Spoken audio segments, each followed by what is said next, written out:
salaam wa rahmatullah. Maam Cheikh Ibrahima Fall mooy Baabul Muridiina Aboo Jaarullah Maam Fall. mi ngi gane jamono 1855 si Njabi Fall fa la jàngee Alxuraan ba mokkal ka ak mboolem fan xam-xam si dëkk bu ñu wax Njaari. waajuram góor mi tudd Cheikh Ahmad Rokhaya Fall. waajuram jigéen mi tudd Soxna Maam Zeynabu Njaay. maam Cheikh Ibrahima Fall ku teel a jugle di xeeñ ci lu baax jaar na si borom xam-xam yi bare ak yi sëriñ waaye taxul am dem doon war si ñoom.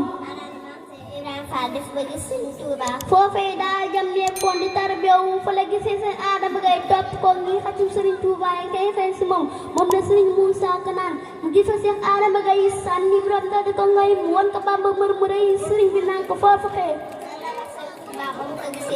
sëriñ maam Cheikh Ibrahima Fall di sëriñ bi dara taxuma jóg lu dul sëriñ ba àgg tey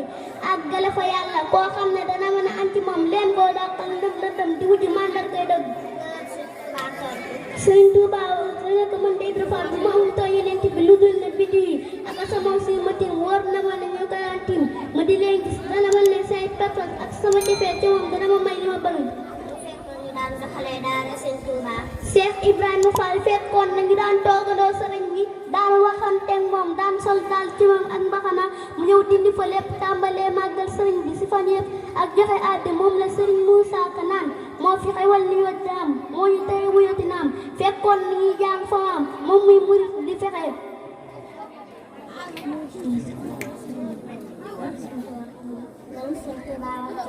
sëriñ bi wax na ci moom wax yu bari yu tettale ay ngaramam ak muy saadi xam bokk na sa wax yooyee sëriñ bi nee na ngeen bëgg Ibra Fall ngir li ma bëgg wala ngeen bëgg Ibra Fall ngir li ma ko bëgg wala ngeen bëgg Ibra Fall ngir bëgg maa bëgg mi ngi làqu sa atum 1930 ñu ngi ko denc ci armée Touba